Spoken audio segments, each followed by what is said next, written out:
生活过程当中，我们常常像我们的立法院，常常会根据一些我们的现况来立定一些法律。就好像我们7月份一开始就有，如果有去麦当劳啊，或一些素食餐饮业，就会发现有一个东西不见，吸管不见了，对，因为为着全体环境环保的这样子的关系。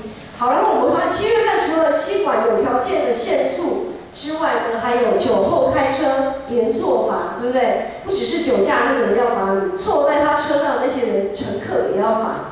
还有上下公车，坐公车上下公车都要刷卡等等的。群体生活真的是需要从规范中互相学习尊重，并不是说只要我喜欢的时候可以。然而我们人类其实不是自然而然就懂得怎么样去过群体生活。历世历代的人其实一直都在朝着一些群体生活当中的问题去找出症结点，然后找出解决之道。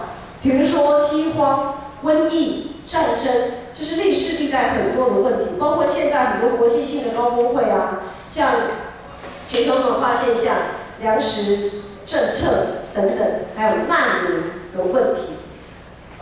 最近因为香港的问题，所以很多有一度就开始想，台湾是不是可以成为他们的庇护所？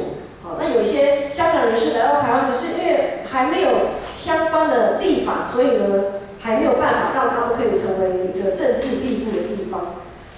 我不晓得大家还记不记得前一阵子我们还在看那个欧洲难民有没有？从那个叙利亚的难民逃到欧洲，然后整个这样子到底收不收，然后什么条例等等等，感觉上我们好像仿佛在看电影，就好像那个事情跟我们没有太大的关系。可是曾几何时，好像没有多久我们台湾好像也要面对这个问题了。所以真的是世界地球村，我们千万不要想说这是别人的事情跟我们无关，很多事情其实跟我们都很有关系，只是时间未到而已。世界是如此，其实信仰群体也是如此。我们看亚当夏娃这对夫妻，只是2个人而已，他们就不会过团体生活，他们的关系后来就我们都知道很熟悉。还有他们的下一代亚伯、该隐这对兄弟也是没什么好下场。一家人都难以和平共处，更何况其实在教会里面，我们是说实在话，我们其实没有什么关系。我们其实是没什么关系的。那通常我们交朋友都会跟志同道合，对不对？可是来到教会，我们没办法选择啊，我们没有办法选择说这个教会所有的人都要跟我志同道合，不可能。那我们要怎么样在这个过程当中，我们要学习过团体生活？当摩西带领上百万人过红海进入旷野，这群人的生活一夕之间全部改变了，他们的日常全部都风云变色。本来是奴隶，照表操课，我叫你干嘛你就干嘛，很简单，你就是这样子做。到自由的身份，突然之间自主管理，我要做什么？早上一大早起来，几点干嘛？不知道忽然整个好像忽然自由了，反而不晓得要干嘛，很慌。他们其实需要一个方向来引导、规范他们的生活，就好像我们在点那个 Google 地图，有起点有终点，对不对？好，对于一个没有方向、失去方向感的人，这个就很重要。我知道起点在哪，终点在哪我要按开始，它的路线就会跑出来。那个路线会让没有方向、失去方向感的人很有安全感，我就照着做就对了。好，这个路线就有一点类似我们今天要讲的十诫。十诫它是一个路线，乍看有许多的限制，好像我就是非这样走不可，好像有很多的限制，其实是上帝的保护伞。带着这一群乱无章法、忽然不知道该如何是好的群众，很有次序的引导他们到上帝的面前，因为他们出埃及其实最终的目的不是在旷野过生活，他们的目的是要干嘛？是要敬拜上帝、服侍上帝，这是他们的目的。好，那他们怎么样到达这个目的地？他们怎么到达上帝的面前呢？他们就是需要有一个引导，就是这个十诫。所以当人们失去方向感，在迷惘的时候，这些十诫不再是硬邦邦的条文，反而是充满怜悯跟慈爱的一个指标，而且是富有盼望的一个指标。因为我只要顺着这个走下去，我就可以有一个盼望，就是我可以到达终点。当然，如果我们的方向已经定好了，我们也很有方向感，我们知道目标在哪里，我们就不必然要受到这个路线的限制，我们可以自由的去游览，自由的去游览。任何一条路线，只要我们的目标是明确的，任何一条路线我们都可以走出它的精彩。这就是在基督里的自由。大概懂这个意思吗？只要我们在基督里，我们在基督里享受的自由是不受这些路线的限制，因为我们不受我们超越这个律法，因为我们已经知道目标是什么，我们方向很明确，我们就不再受到律法的辖制。好，接着我们就来看看这个十诫到底提供。我们还是要回头来看十诫，回到以色列人当初他们的那样子的生活情况。如果你的目标还不是那么的明确，你对上帝还不是那么的熟悉，好，这个十诫可以成为你的很好的指引。我们来一起看十诫，请于涵放在经文那个部分。这样子看可能不是很清楚，我们来看圣诗好了。你们前面都有圣诗，好，翻开，虽然它都是台语，但是我觉得差异不会很大。我们翻开圣诗的前面，它刚好也没有页数，就是前面几章啊，就是1、2、3，应该翻了3章之后，有没有看到上帝10条诫？有没有看到？有吗？10条诫，这里面其实它这里面就是从我们今天的这段经文里面，给它归类，就是第1诫、第2诫、3、4、5、6、7、8、9、10。好，我简单来说，第1诫就是我以外你不可有别的上帝。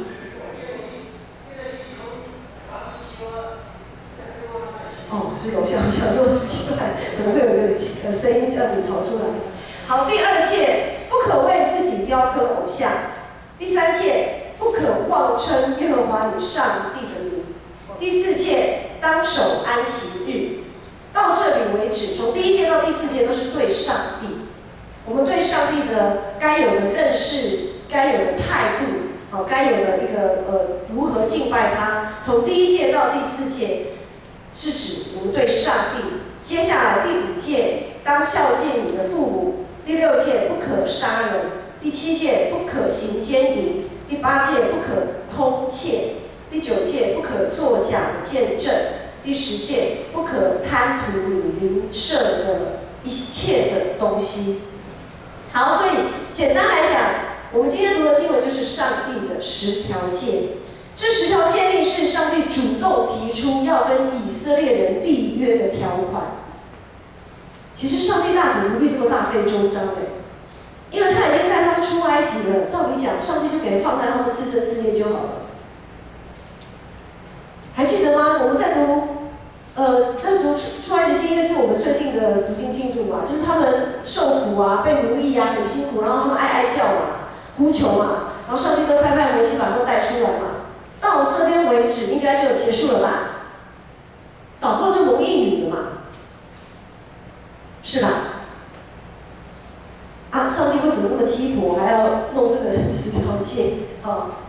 因为目的还没有只是出来了，但是他们还没有学习怎么去敬拜上帝，所以上帝要慢慢的带领他们。上帝没有让他们自主管理，适者生存，不适者淘汰。就是好，你们当初还记得出来的目的是什么？记得的人就敬拜上帝，不记得的人好，你们就自己看你要怎么办吧。上帝对人类始终有个特殊的心意，因为我们人是按着上帝的形象所造，而且呢，在造的时候他还他将他的气息吹到我们里面，使我们成为有灵的活人。因为这个灵，我们可以跟上帝连结。虽然这个关系早就被亚当夏娃破坏掉，但是上帝仍然不断的用各样的方式要来挽回这个关系，要让我们跟他之间可以有个美好合一的关系。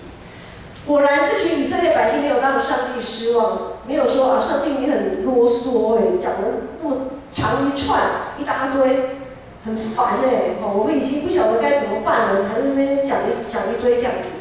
当上帝颁布十诫要跟这群人立约的时候，这群以色列人异口同声地说：耶和华上帝所吩咐的一切，我们都必遵行，也必听从。哇，非常异口同声这样子，同心合意的回应上帝，真好。从十诫延伸出去，到我们最近这几天的读经经文会发现，特别是从20章的22节到23章的全部，它叫做约书，约定的约约书，这一部分称之为约书，这一部分的条款、一些规定、规范都是从十诫延伸出来的。当我们这几天在读的时候，会觉得好烦哦，还不只是这些哦。我们往后再看利未记啦、生命记的时候，我们会看到很多东西都就这样跑出来了，这样子就是在生活上碰到的问题，就要立法去解决这样子。好，其实这么多的规定，只有一个是最重要的，就是那个方向、那个目的，那个目的不要。路线可以很多路线嘛，但是那个方向跟目的一定要准确哈。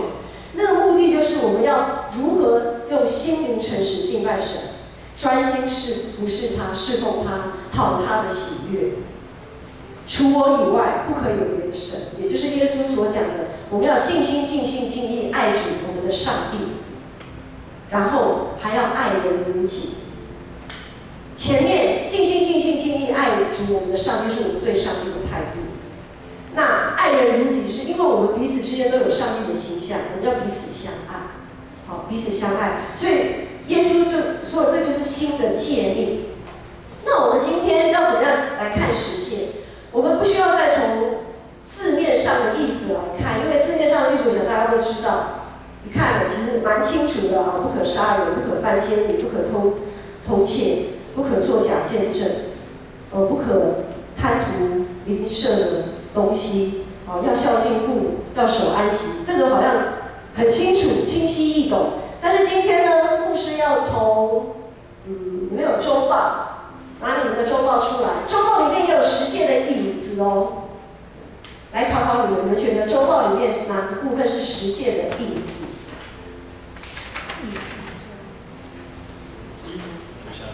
有亮点哦，周报里面有亮点。你们很喜欢找亮点，对不对？有没有时间的影子在哪里？8用，没关系，讲错不会扣分啊。来，猜猜看亮点在哪里？啊？他好瞎哎！基督徒8要，对，我们今天就试着来从基督徒8要，他们是印周报印在这边印好看哦，因为彩色啊好看啊，装饰用的哈。这个不是用来装饰用的。好，我们今天就从基督徒8要来看十诫，它怎么提醒我们？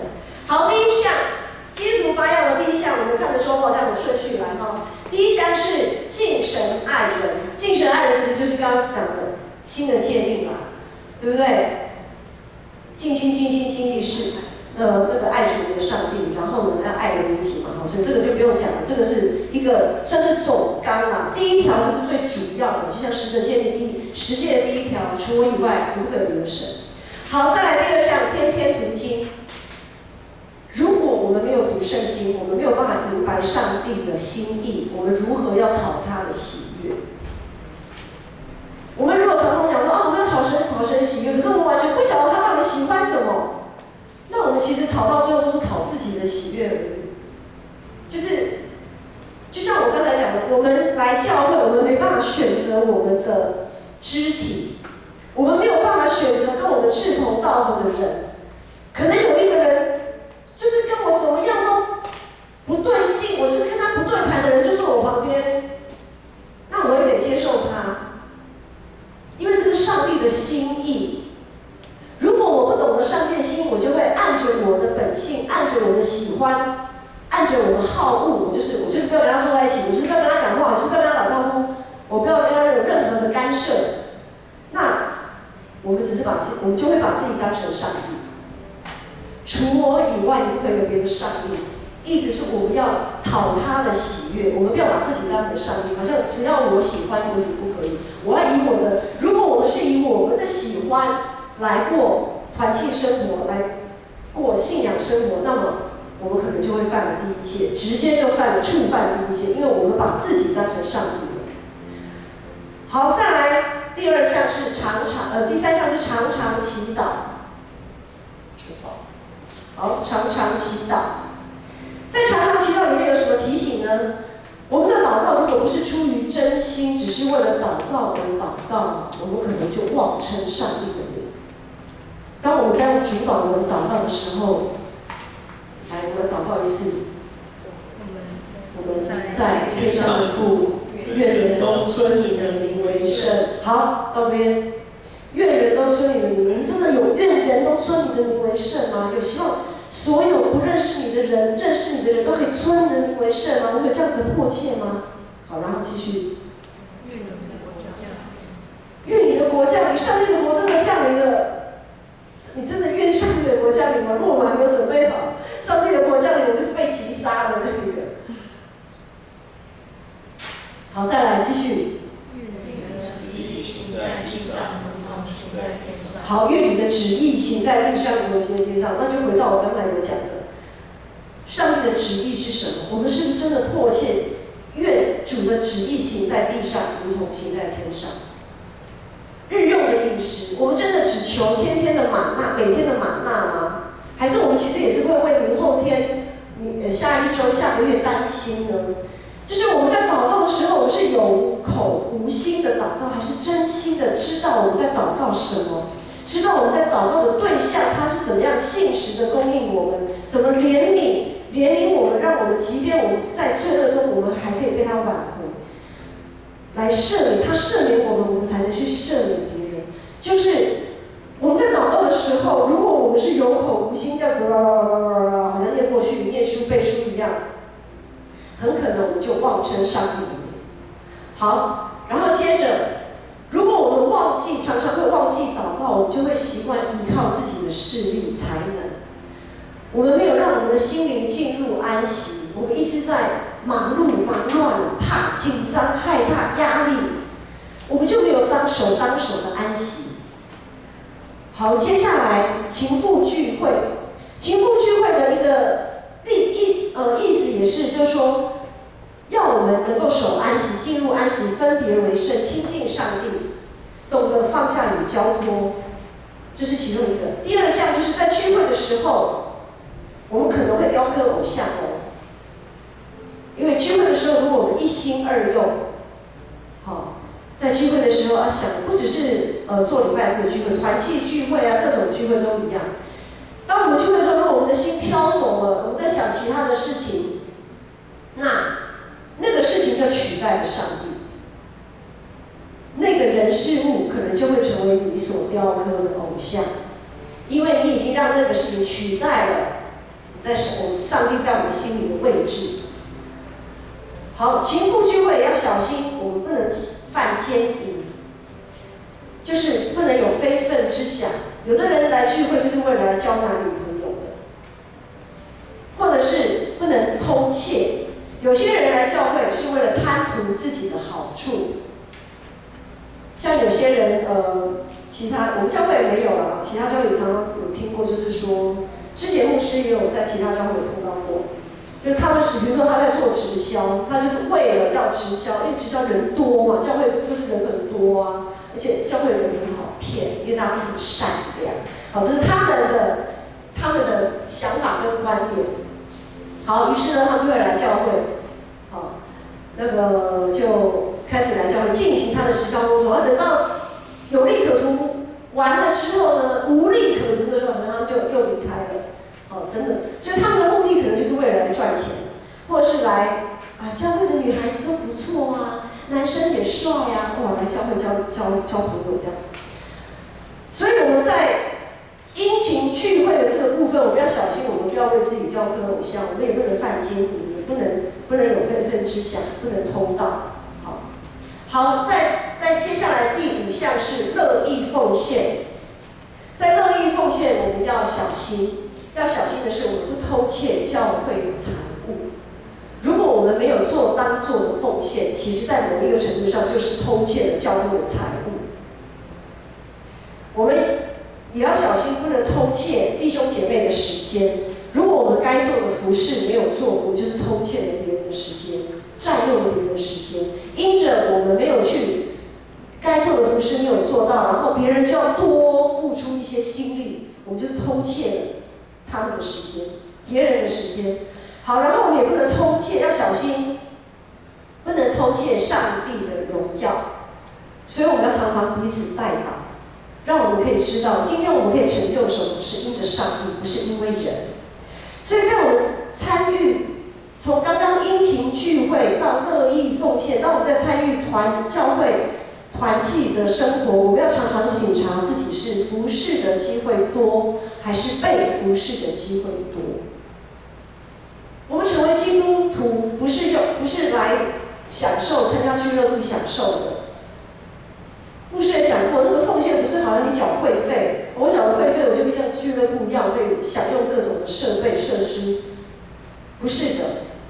我们是要付出的，是基督的门徒，我们是要付出的。好，再来呢，我们在领人归主这个部分，我们来看，在领人归主的时候，我们要小心。有的时候，如果在教会里，会发生争吵、争执、意见相左，像类似这样的事情，以至于让其他的人，让某些人离开教会。如果那些人离开教会，还有去其他的教会聚会，那还好，那还 OK。好，如果他就因此就离开教会了，就不再进教会，然后对这个信仰也觉得非常的失望。那我们可能就犯了其中的一条诫命，就是杀人。我们可能就杀了他，因为他与永生的上帝隔断了，他离开了上帝，他失去了永生。我们除了要消极的避免这样子的事情发生，我们更要积极的要劝勉那些失落的人可以再一次的回到教会，把他们拉进来。就像主耶稣说，宴席都已经准备好了，你们要去巷口街市，勉强让人进来。好，我们要积极的领人归主啊。然后在领人归主这个部分呢，我们要小心，不可做假见证。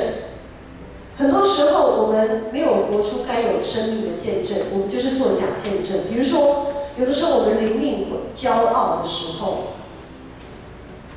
我们灵命有骄傲的时候，是不是就会让人家跌倒？我们会按着自己的好恶去选择、去指责、去论断别人的时候，这就是我们灵命骄傲的时候，活不出见证的时候，活不出耶稣怜悯、谦卑的样式，我们就做了假见证。好，然后再来我们看服务社会。服务社会是不贪恋邻舍的需要，该施舍的时候就要乐于施舍。我们也不贪图社会资源，我们可以把有限的资源给更需要的人。就像之前牧师有讲到，如果今天我们教会可以做社区，是因为目前政府有补助，万一哪一天政府的资源缩减了，没有了这个补助，那么我们就不做吗？这么多心灵孤单、独自在家的老人，他们或许不缺钱，但是他们是心灵孤单，甚至于心灵忧伤的人，我们放到他们不管吗？我们就因为没有补助就不做吗？今天我们可以在主里面，我们是不是可以说，主耶和华，你是我的牧者，我并不致缺乏。当我们还可以付出的时候，我们就要感谢我们是可以付出的那个，而不是一直伸手要的那一个。好，当我们可以付出的时候，我们要感谢，我们不要贪图那些东西。再来最后一项，维护生态。维护生态，它的议题也是很大的，就是土地正义、居住正义跟环境正义，都是我们现在要去关注的。特别是在我们常常讲说，在都更的过程当中啊，过去都有一些所谓的钉子户，那些所谓的钉子户都是那一些想要都更的人对某少部分不想都更的人的一个称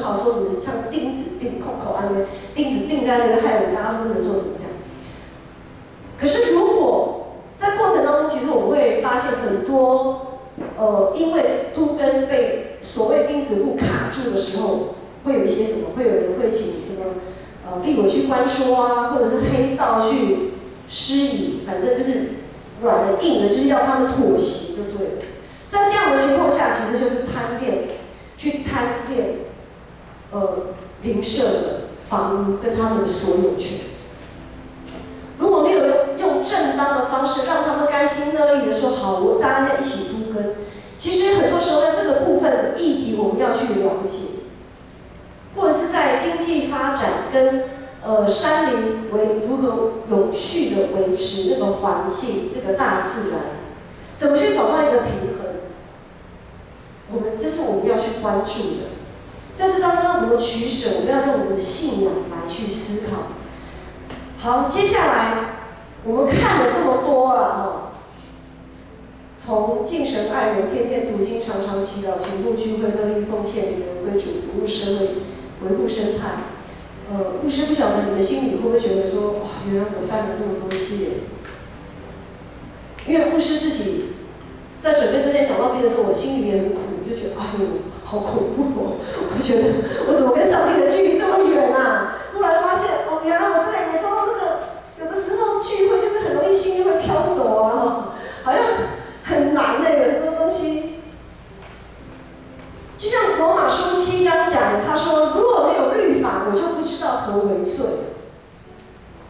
如果没有一个法律定在那边，我们就不晓得我们是不是有犯罪。”今天借着10诫，或者是新的诫命，或者是基督徒8要这样子，好像我们内心的罪就被凸显出来了。牧师还有很多都没有讲，因为时间没有办法让我细细一一的细数这样子，好像这些罪已经辖制了我们，包括我们跟上帝之间就隔断了，因为感觉上真的跟圣洁的上帝距离好遥远哦。我觉得我也蛮努力的啊，我觉得我要做的也很积极来做一个基督徒，怎么好像那个标准真的是太高了但是感谢主，使徒保罗也说，没有任何事物能使我们与基督的爱隔绝。我们在耶稣基督里面找到了那一条路，找到了那一条本来已经隔断，但是却又被打通的那一条路。当我们受洗归入基督，我们就是基督的心腹，就是他的新娘。上帝用10诫，当初用10诫跟以色列人立约，如今他用耶稣羔羊的血与我们立约。所以这一些诫命律例不过是一个提醒，像一开始说，它是个路标而已。今天我们成为一个基督徒，绝对不是只是为了满足，应该是说，不是为了要符合这些诫命我们才成为基督徒的。我们是主动的，是自由的，没有人拿刀架着我们脖子说，你要跟上帝立约怎样怎样，不是的。我们今天成为基督徒，是我们主动、自由、甘心乐意走向耶稣，牵着他的手，绝对不是为了消极的维持这个关系，不是好像就像立约，就好像结婚这样子。我们跟上帝的立约就好像婚姻的盟约。当我们婚礼的那一刻，就好像是我们立约的那一刻，受洗的那一刻。我相信我们跟上帝的关系，或者是在婚姻里面夫妻彼此的关系，不会只停留在结婚的那一天嘛？不是说在这边在上帝面前誓约我要爱我的右手边的人我要爱我左手边的人，我们要一生一世扶持这样。好，结束了，礼拜结束然后你走你的，我走我的，我们就是过了有名无实的夫妻，会这样吗？不会吧？婚姻生活是接下来才是重点。受洗成为基督徒，跟上帝立约之后的日子才是重点，意思是一样的。我们不会只停在那一天，我们会在每一天、未来的每一天、每一个时刻都不断的经历神，不断的向着主的心意，不断的向着他的心意。我们怎么样在他里面，他怎么在我们里面，要过得你侬我侬的生活。就像2个人的生活，就是要讨他的开心，对不对？我们要讨上帝的开心，上帝也非常乐意讨我们开心，互相在这里面得到一个满足，生命的完满。那今天我们现在再来读一下10诫，我们再来看一下，不是读，刚刚的那个圣诗，我们来看一下。我们大概浏览一下，就是我刚刚讲的，我们浏览第一句，每一届的第一句就好了。好好仔细的浏览一下，哪一条界定是你觉得最困难的？我举个例子，就是我们会发现第5届孝敬你的父母这一届很奇妙被放在第5届，它被放在上帝跟人的中间，因为第5届之前都是讲我们跟神的关系，第5届之后，包括第5届都在讲我们跟人的关系。第5届好像是个分界。我对这一届非常的在意，就是因为牧师在刚开始信主的时候没多久，这一届是我始终过不去的一个关卡。我觉得我没有办法孝敬我的父母。在那个时候，我觉得我的父母是我身上的一根刺，刺得我很不舒服。好，我先举这个例子是，我不晓得你读在哪一届的时候，你会觉得很刺，是你生命的一根刺，你很过不去，不可害死人。我常常跟人家吵架，然后让人家离开教会，我没有好的见证，我也没有按时的奉献，偷窃，然后我对男女的关系我也有不好的想象。因为耶稣说我们的意念嘛，意念其实就是犯奸淫的。到底哪一点你过不去？如果有那一点、某一点你实在过不去的，或者你常常为自己雕刻偶像，你常常会在你跟上帝之间就是横着一件事情让你过不去，卡着那个人、那个事件、那个东西，到底哪一个东西很难？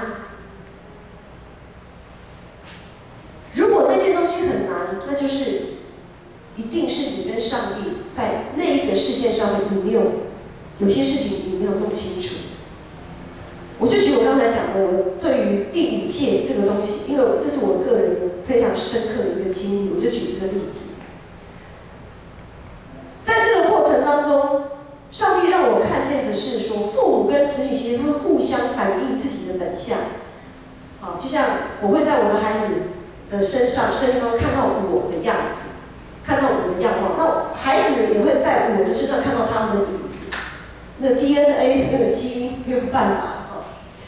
有些东西当然可以一笑置之，但有些东西就是卡住了。很多时候我们常会听说，父母做不到的事情，就希望儿女做到，就是要求强迫。我做不到的事情，要在儿女的身上能够实现，实现我的梦想等等之类的。好，于是这个部分呢，很多时候当我们发现我们对父母的那个点我们很不满的时候，其实很多时候都是我们对自己不满。绕一个圈回来，我今天只能简单讲，就是绕一个圈回来，其实就是你对自己不满。可是我们对自己不满，我们又没办法对自己生气。我们只好把这个闷气出在父母的身上，或是出在孩子的身上，因为我们互相有互相的形象，我们互看不爽应该这样讲。可是我看他不爽的地方，可能就是我对自己不爽的部分。很多时候会是这个样子，那怎么办呢？这个时候我们就只能祷告。如果你发现你有哪一个部分你过不去的时候，你要为这个事情祷告，你要问上帝为什么？为什么我不能孝敬父母？为什么讲到孝敬父母就觉得一把火就要上来？为什么？你要让上帝告诉你，你要一直祷告到上帝告诉你答案为止。因为我们生命的问题，真的只有上帝可以告诉你答案。而且当上帝告诉你答案的时候，你完全不会有疑惑，你真的是会豁然开朗。这是牧师的见证。但是这是一条道路，你要去走，你不要找任何的理由，没有任何的理由。过去我也会找很多理由因为我的妈妈怎样，所以我没办法。我可以列出100个理由，我没有办法孝敬父母的理由。但是当上帝告诉我为什么的时候，那些理由都不是理由了，那些理由真的都不是理由。只有在上帝里面，我们才能找到生命的出路。问题是我们要不要去找？我们又要去找专心敬拜我们的神，除他以外没有其他的上帝。我们的生命之路就是在我们的上帝里面，这样我们才能心灵诚实的敬拜神，我们才能完全的顺服上帝在我们人生当中的安排，而不是当我们每次敬拜的时候，总是会有一个东西卡住，让我们好像一根刺一样，吞也吞不下去，吐也吐不出来。好，所以今天盼望借着这个实践，我们可以在上帝里面，我们可以一直很专心的、很专注的向着上帝走去，不要给自己找理由，不要给自己找借口，因为生命的出路只有在上帝那里。路标，上帝已经帮我们指引出来了，我们就按着这个路标，不断的走向上帝，让我们可以坦然的，你可以跟上帝生气，你可以跟上帝诉苦，你可以跟上帝呐喊说为什么？我们可以很坦然的来到上帝的面前，是因为耶稣基督的宝血，他洗净我们的罪，打通了那一条我们跟上帝之间原本隔绝的那条道路。我们一起起立来唱这首诗歌。我们每一天需要我们的主，需要我们的神，需要他的话，需要他的灵。让我坦然无惧来到世人座前，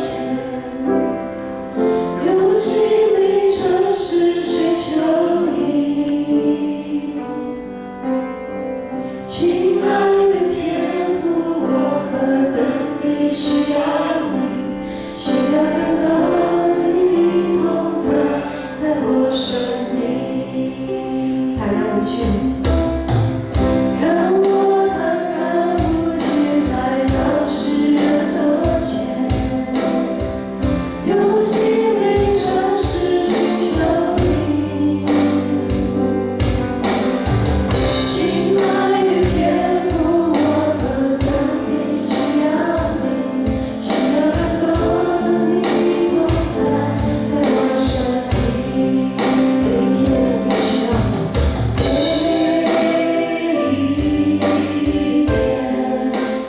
我需要你，你话语如甘霖，每时刻我需要你，生命如雨降临。每一天我需要你。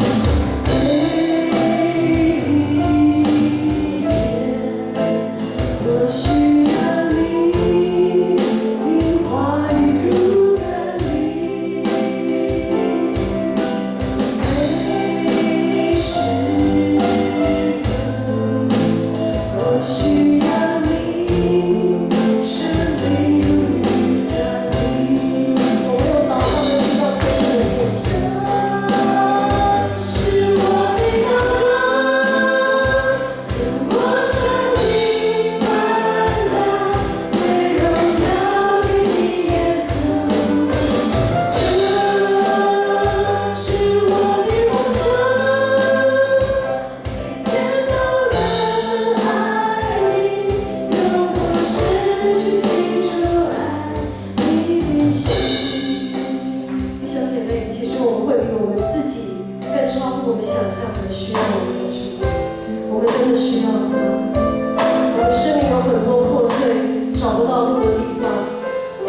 父神，很多事情我们不明白，很多事情把我们的生命好像禁锢在一个黑暗里面。